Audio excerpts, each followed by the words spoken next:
Hindi niya inaasahang sasalubungin siya ni Ricardo ng galit paglabas niya sa employees entrance ng department store. "Ang tagal mo naman," sabi nitong hinawakan siya sa braso. "Ikaw na lamang yata ang naiwan sa loob ah." "Aray!" Inis niyang binawi ang braso. "Ano ba? Sasaktan ako, Ricardo. Bakit ka ba nagagalit? Ang tagal-tagal ko nun kasing naghihintay sa'yo dito. Bakit nagpapakagalit ka?" Hindi ito umiimik, ngunit iginaya siya sa paglalakad patungo sa kotse nitong nakakimbil sa parking lot sa hindi kalayuan. Mula ito sa mayamang pamilya at dahil nakatapos ng kursong Banking and Finance sa kilalang university ay may maganda ng posisyon sa pinagtatrabahuhang bangko. "Pasok!" Utos nito sa kanya nang pinagbuksan siya ng dahon ng kotse. "Bilisan mo!" Nakadama siya ng inis kaya hindi siya sumunod. Sa halip ay binawi ang sariling braso mula sa pagkakahawak nito. "Ano ka ba?" Aniyang tinitigan nito ng masama. "Bakit ba nagpapakagalit ka na naman sa akin, Richard? Para bang may ginagawa akong masama ah. Malay ko ba kung may security guard kang kasama sa loob kaya nagtagal-tagal mong lumabas?" Yanig ng kanyang pagkatao dahil sa inis at naririnig. "Ricardo!" Aniyang napapailing. "Ano na naman bang yung kalokohang pumapasok sa utak mo? Imposible bang ang iniisip ko ikaw na nga lamang ang tanging tao sa loob ng department store na yan? Charlene, hindi mo ako masisisi kung mag-isip ako ng masama sa'yo. Umiiral na naman yung pagiging siloso mo. Kung ano-ano na naman yung iniisip mo. Hindi ka na ba talaga magbabago ha?" Nagtiim ang mga bagang nito. Dinuro ang kanyang muka. "Sino kasama mo sa loob?" Tanong pa sa kanya. "Bakit ang tagal mong bumaba at lumabas? Bakit huli kang lumabas?" "Hindi ako ang huling, Ricardo." Sigaw niyan, tinapik ang kamay nito. "Huwag mo nga akong dinuro-duro dyan. Talagang hindi ka na nagbago. Wala ka nang ginawa kundi ang magselos. Mahal kita, Charlene. Alam mong nagsiselos ako dahil mahal kita at ayokong lokohin mo ako." "Hindi kita niloloko, Ricardo." Sabi niyang napaluha na. Alam ng Diyos kung gaano kita kamahal. Wala ni gatiting sa utak ko nagpataksilan ka. Wala ka man lamang tiwala sa akin. Hindi ito umimik. Isinandig ang likod sa sariling kotse nang umalis sa kanyang harapan. Pinigil naman ni Charlene ang sarili sa pag-iyak. Pinalis niya ang mga luhang bumasa sa mga kabila niyang pisngi. Sinikap niyang magsalita na buo ang tinig. "Late kaming nag-close ng butik dahil marami pang customer, Richard." Paliwanag niya na huli talaga kaming magsara dahil sa dami ng mga tao kanina. Hindi naman namin sila pwedeng ipagtabuyan. Muli ito nagtiim ng mga bagang habang nakatingin sa malayo.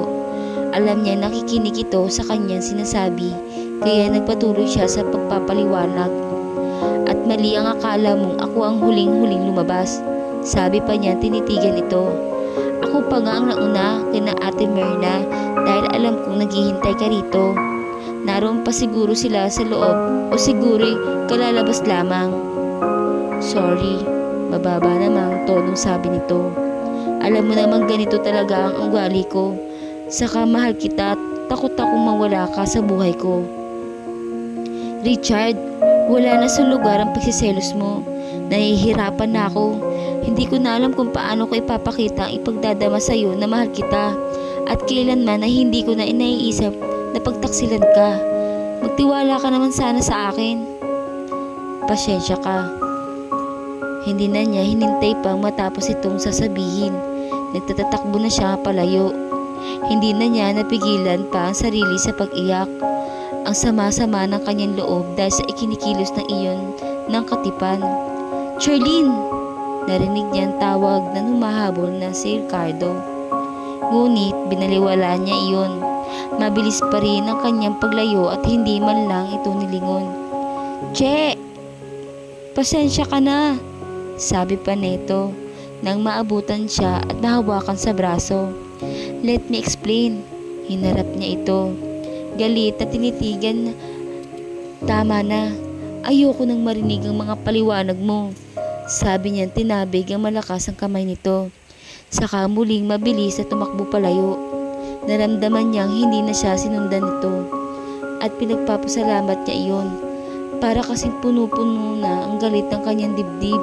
At ayaw na talaga itong makausap. Nang huminto na siya sa may gilid ng kalsada, ay sa kanya ito nilingon. Nakita niya itong hindi na kumilos sa kinatatayuan. Nakasunod lamang ang tingin sa kanya. Para bang tinablan na ito ng hiya. Gusto pa sana niya itong balikan upang sumbatan para mapawi ng tuluyan ng galit sa kanyang dibdib. Subalit hindi na lamang niya ginawa at nag-abang na lamang siya ng masasakyan pa uwi. Naisip pa niya na may mas importante pa siyang dapat gawin.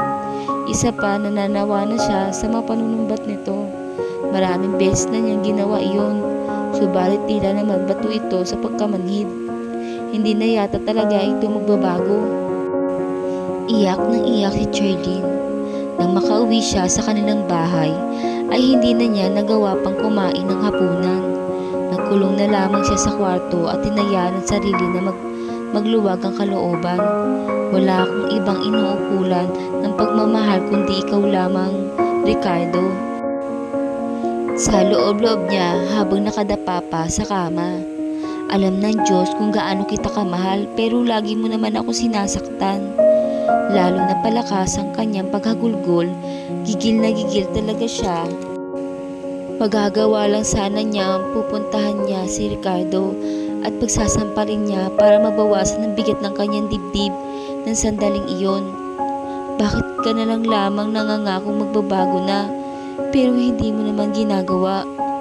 Iniisip ni Charlene kung talagang mahal siya ng boyfriend para kasi hindi na maituturing na pagmamahal ang ginagawa nito sa kanya.